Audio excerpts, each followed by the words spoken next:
Timothy Treadwell was an individual who was passionate about bears, the environment, and filmmaking. Over the course of 13 summers, he spent a significant amount of time in Alaska's Katmai National Park, where he dedicated himself to studying the coastal brown bears, also known as grizzly bears. Treadwell documented his wildlife interactions through a variety of mediums, including videos, photos, and audio recordings. Tragically, in 2003, Timothy Treadwell and his girlfriend, Amy Huguenard, lost their lives while camping and recording themselves in the wild. Despite their tragic deaths, Treadwell's life and work continued to inspire others. German film director Werner Herzog was particularly moved by Treadwell's story and used his journals, including his last audio recording, as the basis for his critically acclaimed documentary film, Grizzly Man, which was released in 2005. I think you should not keep it, you should destroy it. Yeah. I think that's what you should do. Okay. Because it will be the white elephant in your room all your life. The film explores the life and death of Timothy Treadwell, depicting him as a man who had a unique connection with the bears he studied, ultimately leading to his tragic demise.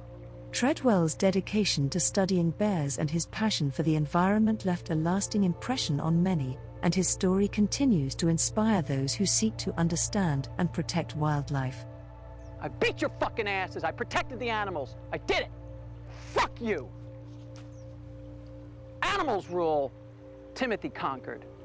Fuck you, Park Service. Okay. From a young age, Timothy Treadwell had a deep love and appreciation for animals. However, it wasn't until his first encounter with a brown bear in Alaska that he truly found his passion.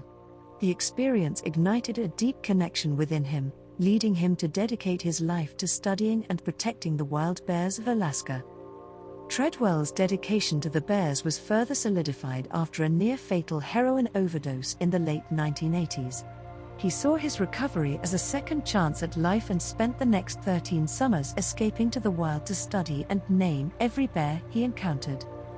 During this time, Treadwell recorded almost 100 hours of videos and amassed a vast collection of still photographs, capturing his interactions with the bears in a way that few had seen before. In September of 2003, Treadwell's obsession with his favorite bear, Downy, led him and his girlfriend, Amy, back to Katmai National Park. They set up camp deep inside the Grizzly Maze, an area known for its dangerous and unpredictable bears. Treadwell was aware of the risks, but he was convinced that the bears considered him a friend and would not harm him. Despite the warnings of park rangers and experts, Timothy Treadwell believed that the bears he studied in Alaska's Katmai National Park were his friends and had developed a sense of mutual trust and respect with them. He stopped using bear sprays and electric fences around his tent, believing that his understanding of the bears' behavior and his ability to communicate with them would keep him safe.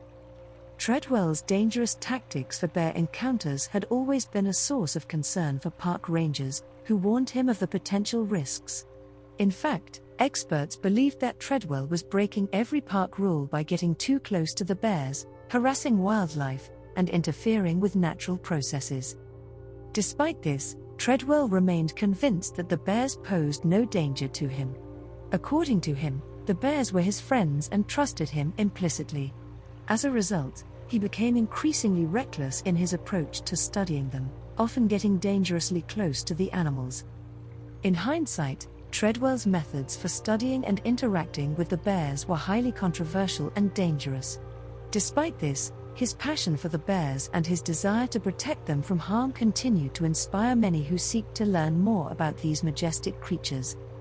During the summer of 2003, Timothy Treadwell noticed that the bears were behaving more aggressively than usual. He had spent 13 summers observing and interacting with the bears and was familiar with their patterns of behavior. However, the bears were experiencing a drought, and as the fall approached, the salmon population rose, making the bears more active and aggressive. Despite knowing the risks, Treadwell decided to stay in the park with his girlfriend, Amy.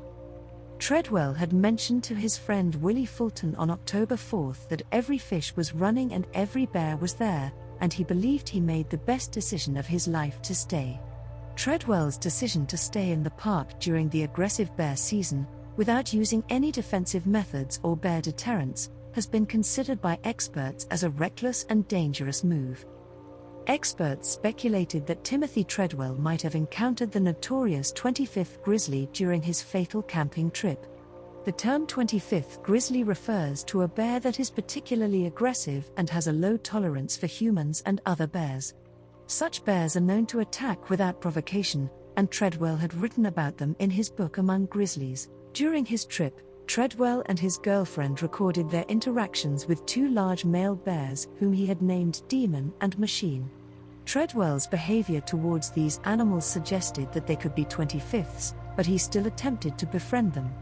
In his journal, Treadwell wrote, "The red machine is from the old days of when bears came here, and the sight, the smell of a person meant poacher.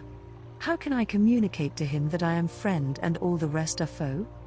Despite the warnings from park rangers and biologists about Treadwell's dangerous tactics for bear encounters, he believed that he had developed a sense of mutual trust and respect with the bears. However, the increasing aggression of the bears in the area due to drought and their preparation for hibernation made the situation more perilous. Treadwell's decision to camp without using bear sprays or electric fences around his tent directly led to the catastrophic event that occurred. The following audio is the actual recording of Timothy Treadwell and his girlfriend being attacked. View discretion is advised. Warning. The following is the actual audio recording of Timothy and his girlfriend being attacked. If you do not wish to hear it, skip to the...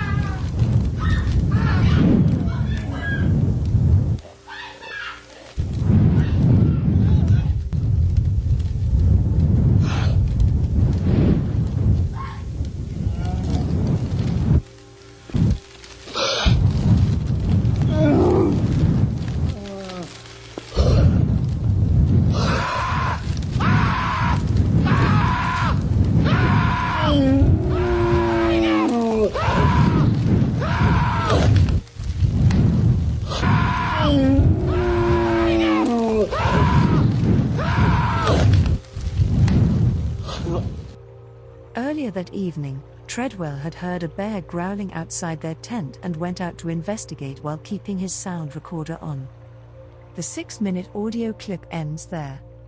The next day, Treadwell's friend, Kodiak Air taxi pilot Willie Fulton, arrived to pick up the couple and found a horrific sight. He saw a collapsed tent and a large bear sitting on a pile of what appeared to be a human body. Fulton landed on the lake and immediately called Alaska State Troopers in Kodiak and National Park Rangers in King Salmon.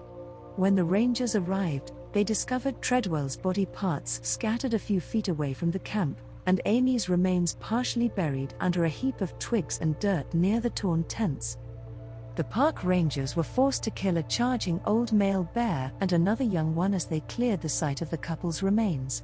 Reports suggest that the bear was starving due to old age and broken teeth, which might have led to the bear roaming around Treadwell's tent in search of food. In the 85-year history of Katmai National Park, this was the first known incident of a person being attacked and killed by a bear. The tragic story of Timothy Treadwell and Amy Huguenard serves as a cautionary tale about the dangers of human-bear interactions.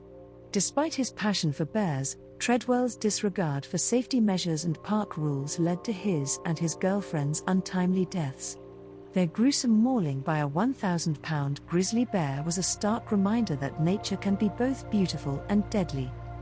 The incident also highlighted the importance of respecting wildlife and the critical role of park rangers in ensuring visitor safety.